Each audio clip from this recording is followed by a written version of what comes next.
Assalamualaikum warahmatullahi wabarakatuh. Bismillah, alhamdulillah, la haula wa la quwata illa billah. Allahumma sholli ala sayyidina Muhammad wa ala ali sayyidina Muhammad, amma ba'd. Yang kami hormati kepada pengurus DPD baik kota maupun kabupaten beserta jajarannya, para alim, para ulama, para ustadz yang berbahagia, ketua musida beserta pengurusnya dan semua anggotanya. Ketua musida saniki sinten nggih? Pak Ridho. Ketua musida.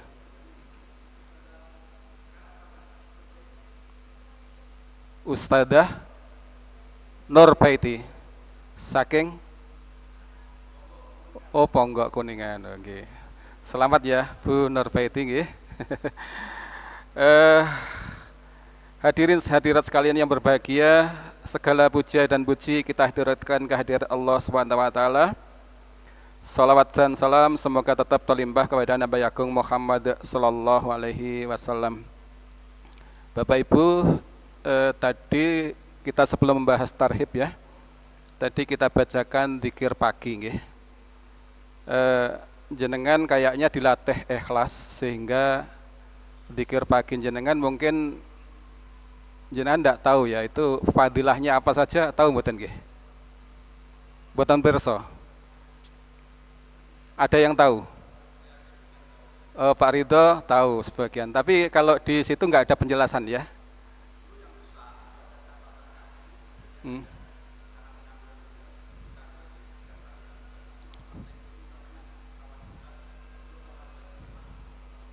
Nah, berarti yang punya referensi ini Pak Ridho, nanti silahkan supaya membacanya mantap. Ini nanti bisa tanya ke Pak Ridho, ya. Karena kalau jenengan tahu fadilahnya, insya Allah membacanya itu mantap sekali. Saya kasih contoh bocoran saja ya. Satu contoh misalnya di situ ada doa perlindungan diri ya. Bismillahirrahmanirrahim ma'asmi isai'un fil ardi wala fis sama'i wa huwas sami'ul alim. Hafal jenengan ya. Selama ini jenengan baca ini rasanya gimana? Tidak tahu. Padahal itu fungsinya luar biasa Bapak Ibu sekalian ya. Itu kalau jenengan baca pagi sebelum matahari terbit 3 kali, sore sebelum matahari tenggelam 3 kali, jenengan insya Allah sakti, syaratnya yakin. Maksudnya sakti. Jenengan nanti misal satu contoh saja ya. Misal jenengan tahu kalau jengking ya, nate dintup. Sakit mboten? Lek jenengan baca ini mantap, ya Allah dengan namamu maka tiada sesuatu pun yang bisa memberi madarat baik yang di langit maupun di bumi, dan dia maha mendengar, sami'un alim, dan maha mengetahui. Jenengan mantep dalam hati. Jenengan nyekel kalau jengking itu tidak terasa Bapak Ibu sekalian. Bisa jenengan praktekkan. Syaratnya mantap. Lek enggak mantap, nanti perlindungannya ya berkurang, ngaten lho. Tergantung mantapnya. Nah di situ sebenarnya ada doa anti hutang ada loh tadi di situ itu. Terbebas dari hutang di situ ada. Tapi jenengan coba cari ya, cari biar mantap gitu ya.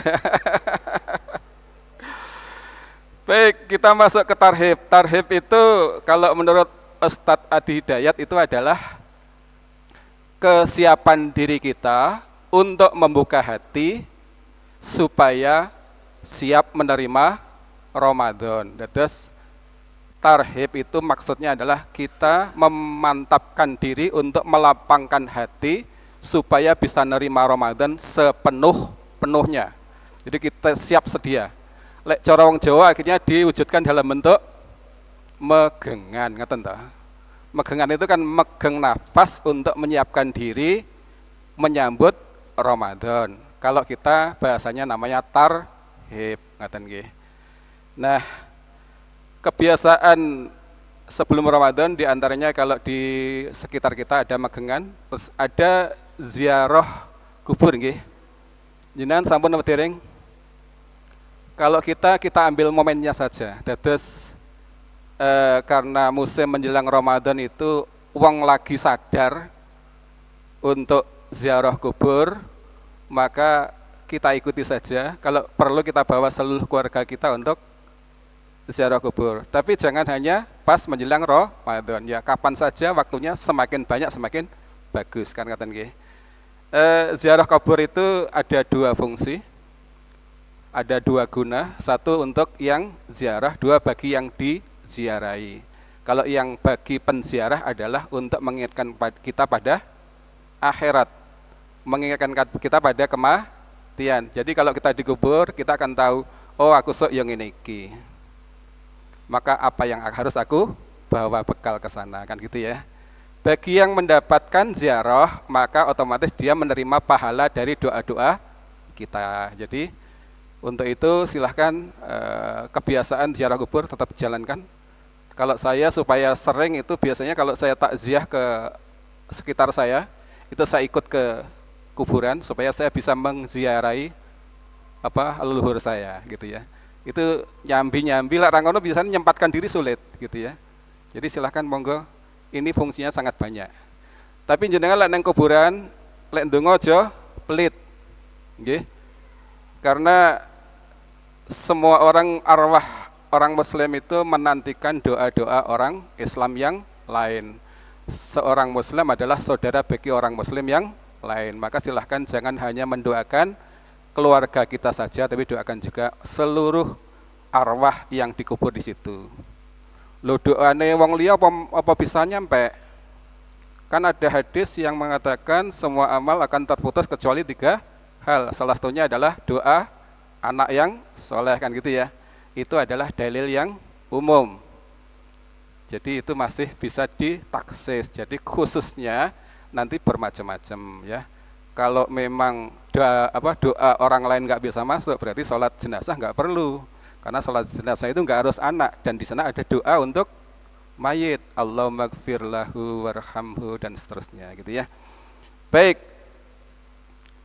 Kesempatan ini alhamdulillah Bapak Ibu sekalian kita ketemu lagi menjelang ketemu dengan bulan Ramadan. Maka persiapan kita yang pertama adalah kita harus merasa sangat gembira. Kita amat sangat gembira karena kita masih diizinkan untuk ketemu lagi dengan bulan Ramadan. Kalau kita lihat sekeliling kita, ternyata ada sebagian orang-orang terdekat kita yang sekarang sudah tidak diberi kesempatan untuk melaksanakan puasa. Jadi ini adalah merupakan suatu anugerah yang luar biasa. Dan kita yang melaksanakan Ramadan ini oleh Allah dipanggil dengan panggilan yang mesra. Bahasanya Gusti Allah, ya ayyuhalladzina amanu. Wahai gitu ya. Jadi panggilan Gusti Allah itu sangat mesra pada kita. Wahai hamba-hambaku yang beriman. Loh jenengan dipanggil yang diwajibkan puasa adalah orang yang beriman. Jenengan kok siap-siap akan melaksanakan puasa, berarti jenengan termasuk orang yang beriman. Berarti kita alhamdulillah hari ini dianggap Allah sebagai orang yang beriman gitu ya. Baik.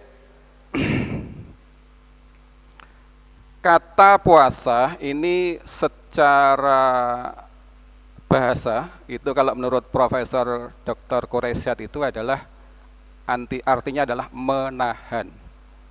Menahan dari segala hal yang terdekat. Yang terdekat dengan kita apa? Biasanya makan, minum, kemudian lawan jenis.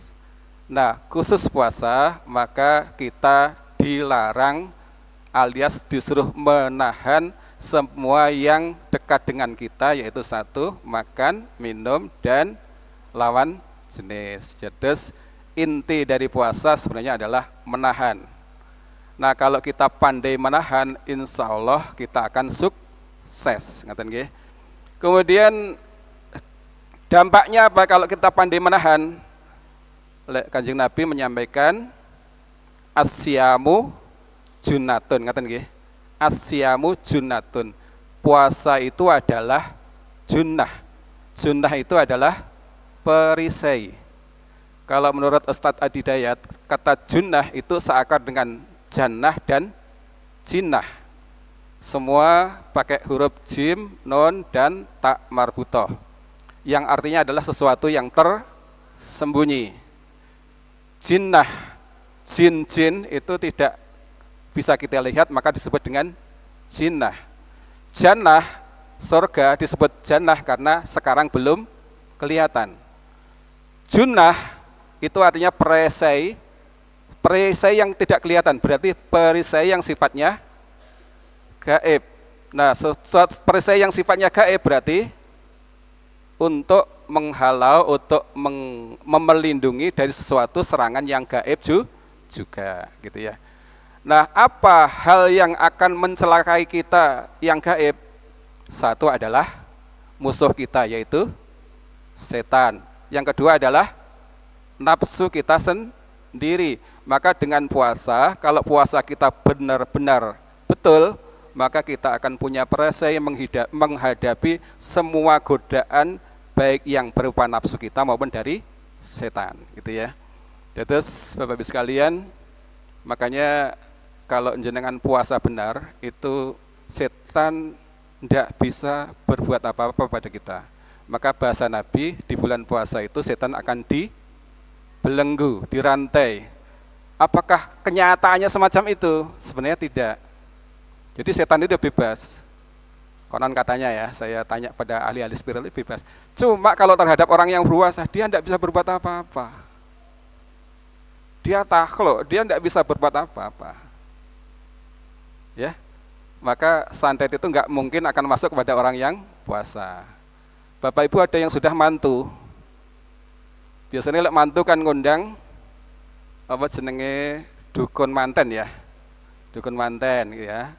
Kayak biasane lek pager-pager wi biasane posonya kok ngono. Karena memang puasa adalah junnah, perisai, supaya tidak dikalahkan oleh pesaing-pesaingnya, gitu ya. Jadi para dukun-dukun itu yang gawe poso, karena poso adalah perisai. Lah kalau kita untuk memperisai atau melindungi diri kita dari nafsu jahat kita dan setan, gitu ya. Nah, Bapak Ibu sekalian, selanjutnya apa amalan inti yang perlu kita tingkatkan di bulan Ramadan ini? Sebenarnya cuma 3 saja, enggak banyak. Enggak banyak, 3 saja. Diperbanyak boleh, tapi yang inti cuma 3. Satu adalah ditingkatkan sholatnya. Kalau sholat wajib sudah beres, maka ditingkatkan, ditambah dengan sunnahnya. Sunnahnya yang biasanya yang dikerjakan yang mana? Misalnya rawatib. Rawatib ada sunnah muakkad, ada sunnah ghairu muakkad. Biasanya yang dikerjakan misalnya hanya sunnah muakkad, maka ditambah dengan sunnah ghairu muakkad. Sunnah-sunnah yang belum dikerjakan bisa ditambah sekali-kali. Mungkin yang enggak pernah sholat tasbih, sekali-kali sholat tasbih. Ada yang pernah sholat hajat Bapak Ibu sekalian? Sering ya? Oh sering, berarti sering kepepet ini. Sering kepepet. Enggak apa-apa, jadi kalau yang belum biasa berjamaah, silahkan sholat berjamaah. Nah kalau ibu-ibu gimana? Untuk ibu-ibu ini memang banyak pendapat ya untuk sholat jamaah itu ya.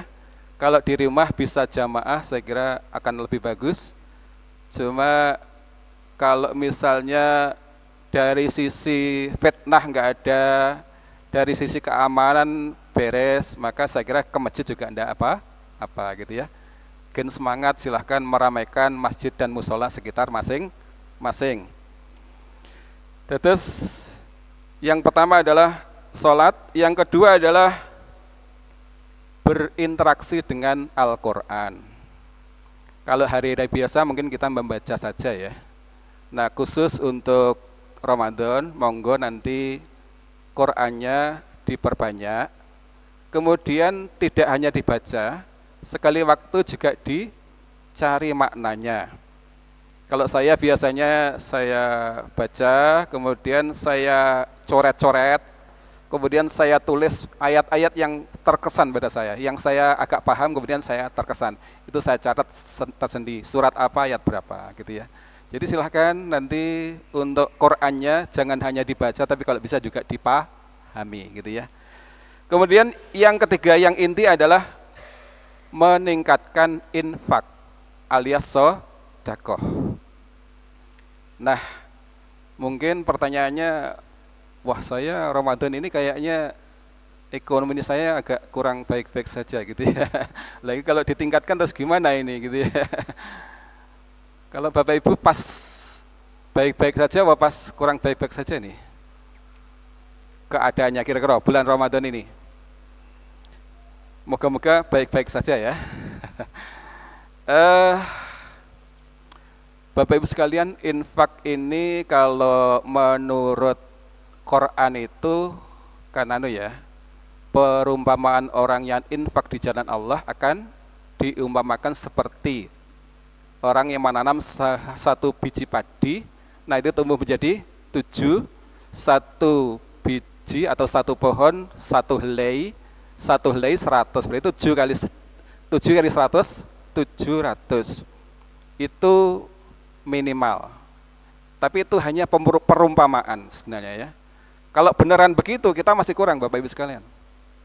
Kenapa kurang? Karena kita di akhirat itu hidup lamanya. Kalau sedekah cuma lipat 700 itu kurang.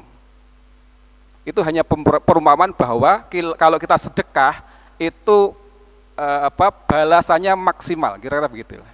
Apalagi di bulan Ramadan. Itu akhirat. Kalau di dunia itu kalau sabda Nabi itu 10 kali lipat minimal.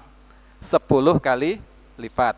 Jadi jenengan tidak usah takut untuk sedekah karena di dunia akan dikembalikan 10 kali lipat. Loh kok iso? Dulu ada seorang sufi besar, namanya wanita ya, Rabi'ah Al-Adawiyah ya. Beliau itu sangke asik ya Gusti Allah, kerjaannya wiritan gitu ya, wiritan, dzikir, wiritan gitu ya. Sehingga enggak sempat nyambet gawe. Tapi untuk syariatnya dia kerjakan, termasuk menikah, sempat menikah ya Pak itu ya. Sempat menikah itu hanya untuk melaksanakan syariat saja. Nah, untuk makan gimana? Beliau itu ternyata sangke yakinnya sabda Nabi bahwa kalau orang sedekah akan dikembalikan 10 kali lipat, maka kalau rotinya tinggal 1, itu disedekahkan. Dia yakin akan kembali 10 kali lipat. Alhamdulillah suatu saat ada yang kembalikan cuma 9, itu dibalik nih Bapak Ibu sekalian. Dikembalikan. Karena yakin itu pasti ada yang tertinggal. Ternyata betul. Itu ada yang tertinggal 1, akhirnya kembalikan lagi 10 gitu loh. Kalau jenengan sedekah yakin gitu ya, pasti kembali, tergantung ekstrim tidaknya keadaan jenengan. Semakin ekstrim, semakin banyak kembalinya. Gitu ya, semakin ekstrim, semakin banyak kembalinya. Misalnya kalian, saya kasih contoh, satu contoh saja ya, satu contoh. Saya pernah mencoba, sekali tapi, baru rawani sekali.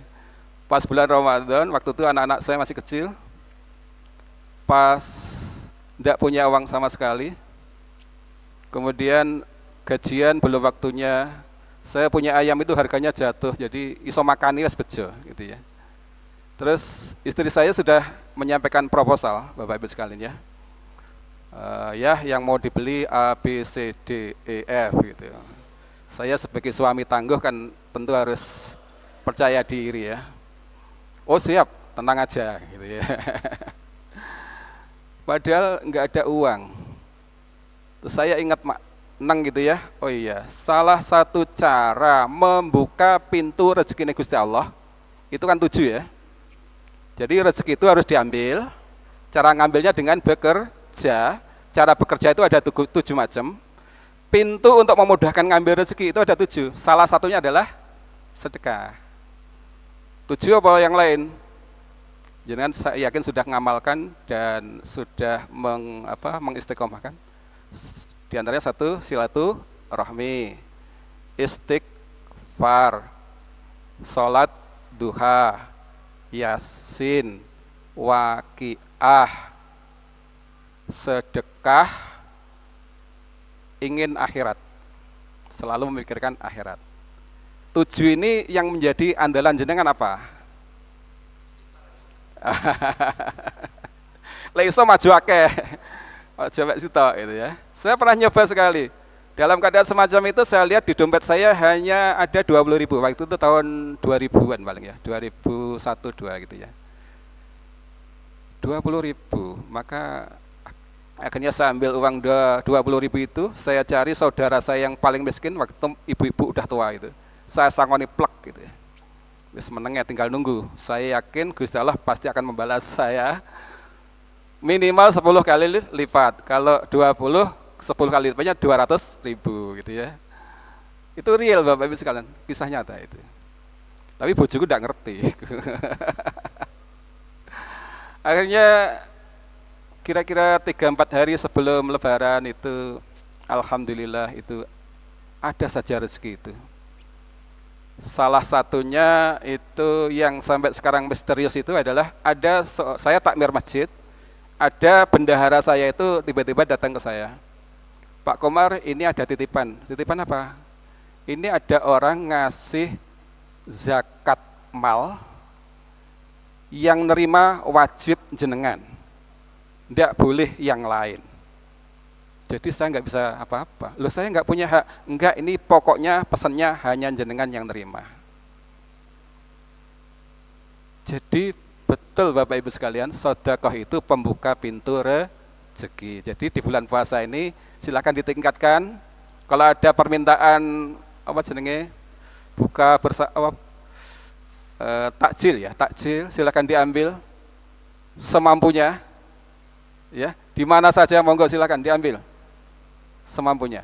Enggak usah takut, pasti dikembalikan. Syaratnya yakin ya.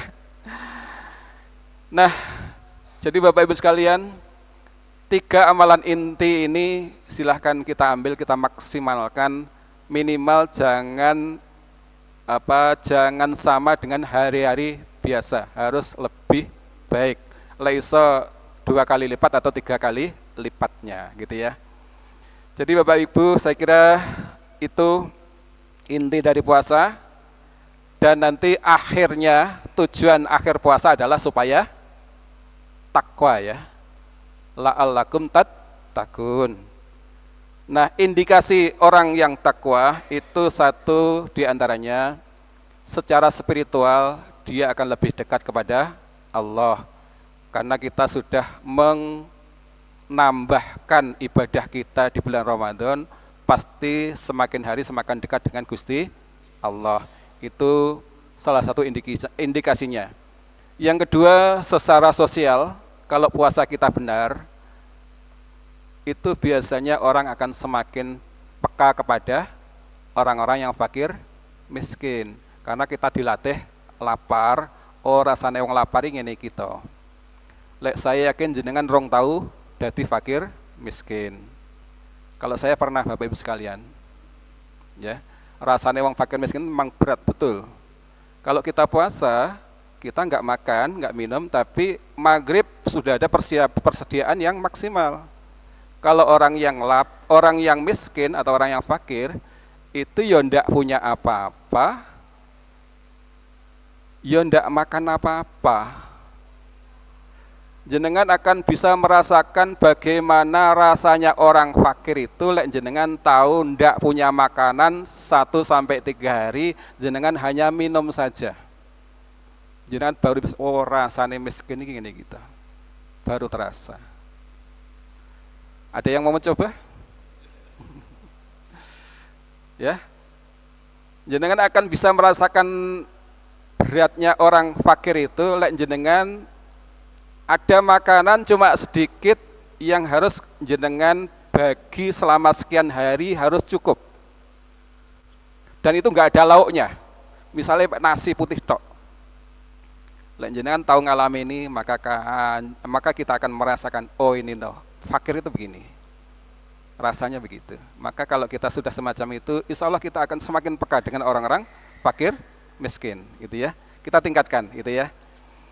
Kemudian yang selanjutnya Bapak Ibu sekalian, kita pasti akan semakin menghargai makanan. Jadi Bapak Ibu sekalian, ternyata kita itu kadang suka membuang-buang makanan. Kanjeng Nabi itu kalau mengasih contoh kita, beliau menyampaikan bahwa di dalam makanan itu ada berkahnya. Kalau kita enggak habiskan, maka jangan-jangan yang enggak kita makan itu yang ada berkahnya. Maka beliau itu kalau makan, piringnya sebelum dipakai itu bersih, selesai makan piringnya bersih lagi, padahal belum dicuci. Karena beliau tidak mau menyia-nyiakan makanan. Kita tidak bisa membuat 1 biji beras saja, tidak bisa. Maka jangan sia-sia makanan ya. Dan terakhir Bapak Ibu sekalian, secara tauhid, kalau kita puasanya benar, maka insya Allah ini akan menyadarkan kita bahwa kita itu bukan apa-apa dan bukan siapa. Dulu ada orang yang ngaku sebagai Tuhan, padahal ternyata dengan lapar saja dia lemes. Namanya Raja Fir'aun. Loh, ternyata Gusti Allah itu mengajari kita supaya kita sadar kita itu bukan apa-apa, bukan siapa-siapa. Kalau nggak dikasih makan, lemes. Ini kok sombong gitu loh. Jadi kita itu bukan siapa-siapa, bukan apa-apa, tidak bisa berbuat apa-apa. Jadi dengan puasa ini kita akan semakin menyadari betapa lemahnya kita, betapa banyaknya kesalahan kita, sehingga yang terbanyak harus kita baca adalah sama dengan yang disampaikan Pak Ridho tadi, banyak-banyak istighfar ya. Setiap saat silakan banyak istighfar, karena ternyata kita bukan siapa-siapa dan bukan apa-apa, tapi ternyata kita masih sering mengatakan kita adalah apa-apa dan bisa apa-apa. Makanya setiap saat silakan istighfar supaya dosa-dosa kita ini akan runtuh. Saya kira itu saja yang bisa saya sampaikan, kurang lebihnya mohon maaf. Assalamualaikum warahmatullahi wabarakatuh.